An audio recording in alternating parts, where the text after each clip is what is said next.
little hard for us to believe.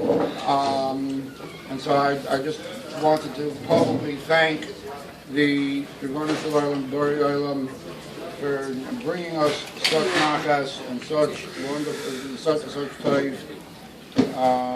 And just to say one thing about my father, after whom the baby is named,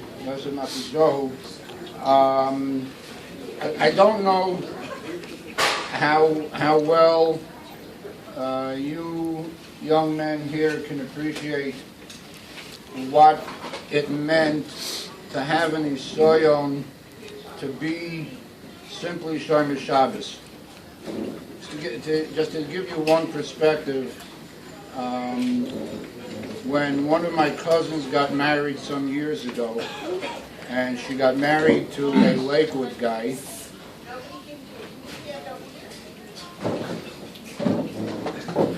a bocher from Lakewood, whose father actually was a Maggid Shir in their Yisrael. And so he's brought into the family, he's brought over to my grandmother, my mother's mother, and he was learning in Lakewood at the time. And my grandmother, who was a perfectly Shomer Shabbos woman, perfectly frum woman, but had grown up in America at a time when it was extremely difficult to be that way. Her first concern was, and the first question that she asked this new chassan was, "Are you Shomer Shabbos?" That was, and he looked at her like, "I'm learning in Lakewood." So I don't know how well you guys can really appreciate what went on in the United States and going back to the turn of the 20th century and a little bit, and for decades after that. My father, Oliver Shalom, came in 1920 and grew up in the United States. And just to tell you one quick story, we went this time to be Menachem Oval at someone's house. Also, someone, the Nifter, had grown up in the United States, was a wonderful man, had remained from more than just Shomer Shabbos. So the conversation turned to how difficult it had been growing up in the United States and to remain Shomer Shabbos. And someone saw my father sitting there, and my father was a man of few words in public, and he turned to my father and says, "Oh, Mr. Bolson, you're an old timer. You remember what the Nisayon was like. You remember what a challenge it was. People lost their jobs and so on." And he completely disappointed this man and the people sitting there, because his response was, "I don't really remember it as such a challenge. I don't really remember it as such a Nisayon." So they looked at him and, "Well, what do you mean? I mean, people were losing jobs and, it was difficult time of living, and life was really tough. I mean, you had other problems you had enough problems with Panosa as it was.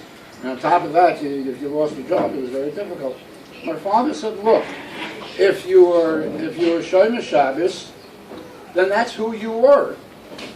You didn't change your identity, and you didn't change your what we call nowadays your lifestyle because you needed a job or because you needed anything else. A Shomer Shabbos person was a Shomer Shabbos person." And he said, if you, on the other hand, if you were not truly observant, if you didn't really believe in what you were doing, so then yes, then it was difficult to keep at it, to keep losing your job and keep up with Shabbos anyway. So he was a very sincere man. He was a man who was Hatsnei Lechas. He was a very bright and very well educated and extremely well-read man, and aware of everything that was going on. And I was lucky to have him as a father to raise me. Emir Hashem, the new Yosef Matzisyahu, the Rachanibal, is also extremely lucky to have the parents that he has to raise him, and my little granddaughter Uvi is extremely lucky to have the parents she has to raise them with the right values. The Mirza Hashem, they'll be Nisyonis. Hopefully they won't be great ones, and hopefully they'll be raised to feel that, you know something, Taka not such a Nisyonis, to be the way they should be. Mazel tov.